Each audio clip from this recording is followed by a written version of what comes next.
Are you giving a woman husband-level protection, attention, money, emotional support and access to your life while she is giving you the minimum? Then you don't have a dating problem. You have a boundaries problem. Because when you continually provide premium value without meaningful reciprocity, you aren't demonstrating strength. You are teaching someone that your value is available for free. And in 2026, where attention, time, and emotional energy are more valuable than ever, that is a terrible deal. Welcome to EvoLeVeX. Today we are talking about genuine investment, how to recognize it, how to stop overextending yourself, and how to become the man who vets relationships instead of desperately trying to win them. For generations, men were taught that being a good partner meant providing, protecting, solving problems, and carrying responsibility. Those qualities still matter, but there is a critical distinction. Provision inside a committed relationship is different from provision during an uncommitted situationship. If you have known someone for 3 weeks and you are already paying her bills, solving every crisis, becoming her therapist, rearranging your schedule, and making yourself constantly available, that is not leadership, that is premature investment. A high-value man can be generous without being indiscriminate.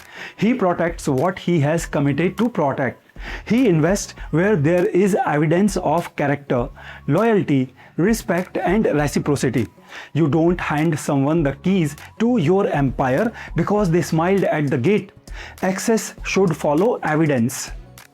Here is the uncomfortable question. What exactly is she investing in you? Don't measure only money. Look at the complete relationship. Does she initiate conversations? Does she make time for you? Does she remember what matters to you? Does she support your ambitions? Does she show appreciation? Does she make sacrifices when appropriate? Does she contribute emotionally? Does she respect your boundaries? Does she consistently make your life better rather than simply expecting you to make hers better? You don't need a spreadsheet, but you do need awareness. Because if your output is consistently 90% and hers is 10%, eventually resentment becomes inevitable. And resentment is often the bill that arrives after months of unbalanced generosity. Also understand this, reciprocity doesn't mean identical contributions. A healthy relationship isn't a transaction where every action must be matched dollar for dollar. People contribute differently. The question is whether both people consistently contribute something meaningful. There is another pattern you need to recognize. Some people don't necessarily ask directly for everything. They simply create situations where you eventually feel obligated to provide it. You become the emergency contact, the therapist, the financial backup, the problem solver, the chauffeur, the constant source of validation. And whenever you establish a boundary, you are suddenly accused of not caring. That is where emotional pressure can become dangerous. Not because every emotional request is manipulation, but because genuine care should not require you to repeatedly abandon your own priorities. A healthy partner can hear, "I can't do that," without turning it into a referendum on your character. This is where many men make another mistake. They don't need to become cold. They don't need to play games. They don't need to deliberately ignore messages. They simply need to stop overperforming. Match the level of effort being demonstrated. If she initiates, engage. If she plans, participate. If she invests, reciprocate. If she repeatedly gives minimum effort, stop compensating for the deficit. This isn't punishment, it is information.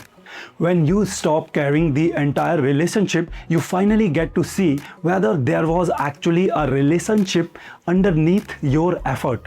And here is the key: don't announce the withdrawal. You don't need a dramatic speech. You don't need to say, "Now I am going to teach you a lesson."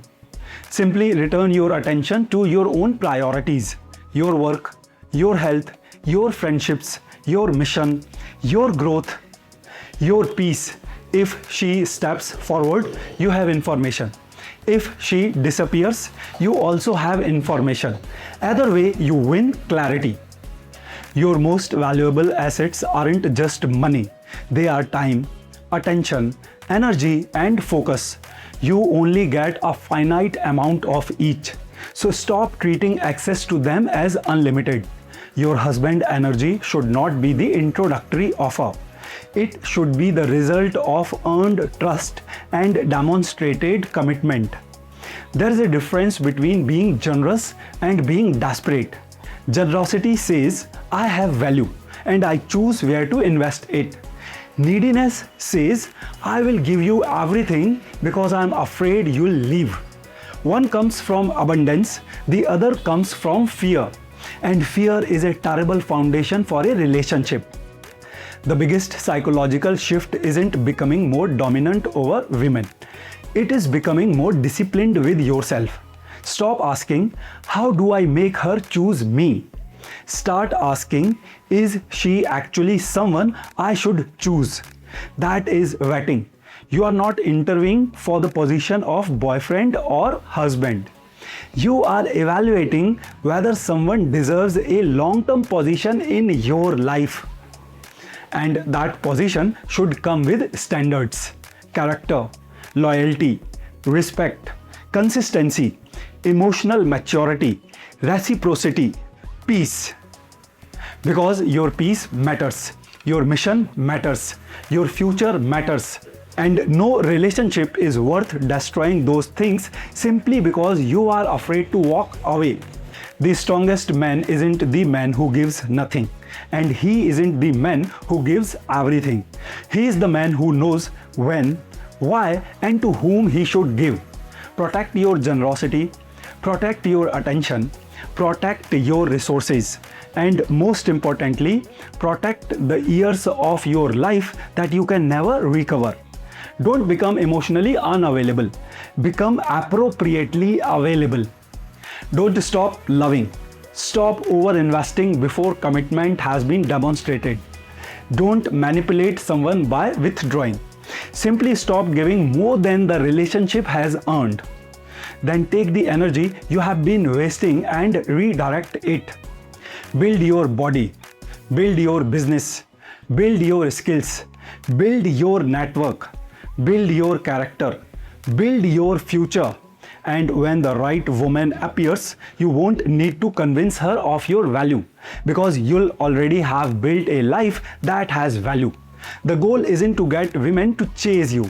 The goal is to become a man who no longer needs to chase anyone. This is EvoLeVeX. Evolve, elevate, excel.